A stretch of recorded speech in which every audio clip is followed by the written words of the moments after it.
Hello and welcome to the Eradicators. Today we are going to review a game that belongs to a genre that I usually don't play simply because it's normally not my cup of tea, to be perfectly honest with you.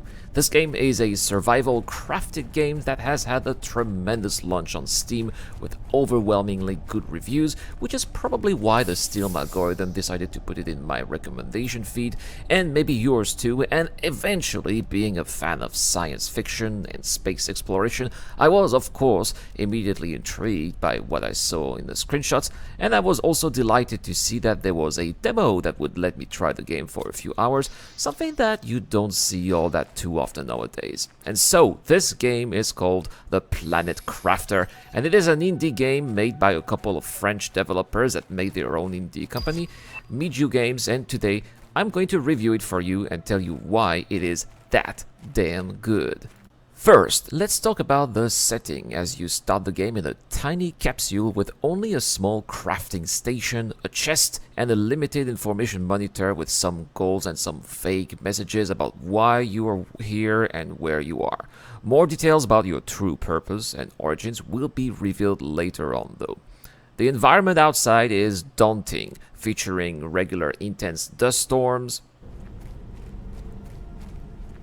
breathtaking meteor showers,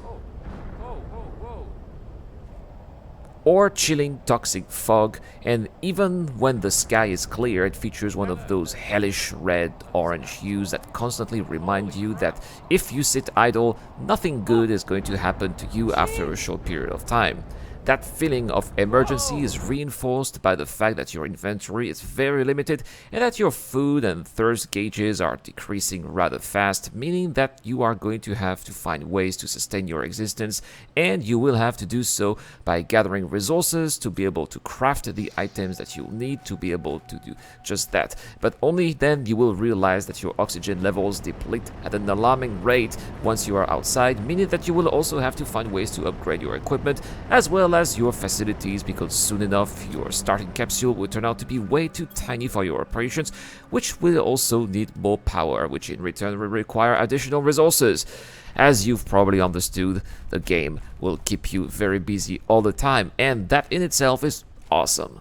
And so, as you must have guessed, the game revolves a lot around this loop of harvesting resources to allow your character to improve their abilities and living conditions, but as you do it repeatedly, you gradually gain access to new items in the extensive technology tree that slowly but surely gets you towards your ultimate goal, which is the transformation of the hellhole you've been sent to into a world suitable for proper colonization. And of course, it is not going to be an easy task, which is the whole point of the game.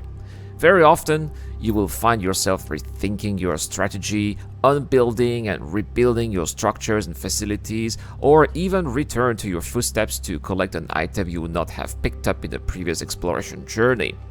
That hard labor gets, however, immediately rewarded as soon as you start noticing the changes and evolution in the environment around your base.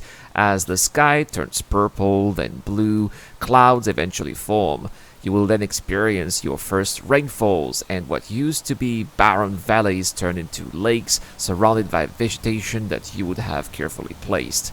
Experiencing these transitions is extremely addictive because you end up wondering what will happen next, how it will happen, and what will the consequences be, and it ends up being very compelling.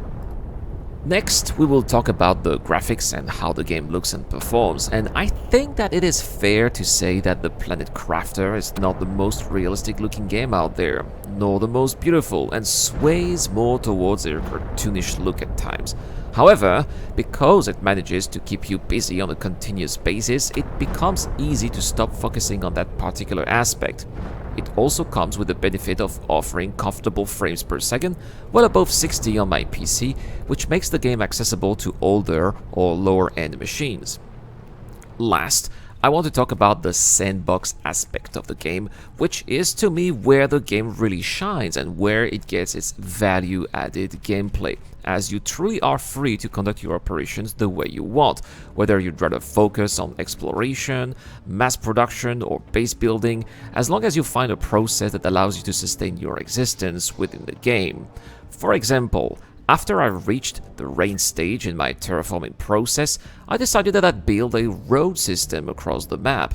It was totally unnecessary, but it made me happy, excited, busy, and I think that the result looks pretty cool. I mean, look at that bridge. Also, I decided to build dedicated warehouses and even an observation post. Your own imagination is the limit, and that, in my eyes, is hands down the title's biggest strength. Oh, and before we end, I think that it is also important to remember that despite looking very polished and finished, the game still is in its early access phase, and more features have been discussed, such as extra terraforming phases or a player vehicle, which would be very nice to travel across the vast instances of the game's handmade map. Hopefully, we will even see better graphics, and why not, but that is purely wishful thinking here, multiplayer cooperation. I mean, I would love to play this on a private server with a friend or two who would just hop in and help. At this stage, however, the Planet Crafter is very stable. I have not experienced a single crash to desktop, nor any bug for that matter, and I thought that it was worth mentioning. And so, for these reasons, I can only highly recommend the Planet Crafter, even to players who are not necessarily interested in this kind of game.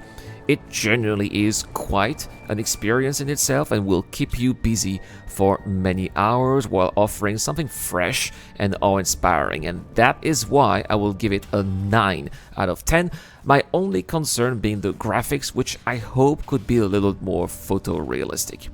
And with that comes the end of this video. Please let me know in the comment section down below. Have you tried the Planet Crafter or its demo or maybe the full game?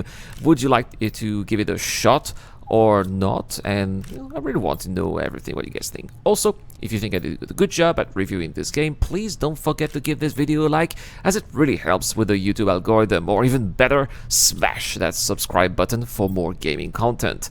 This has been the Eradicator. I will see you guys later. And a big shout out to Dr. Forbin, the Digitan, Eric Olm, and Gig Gamer.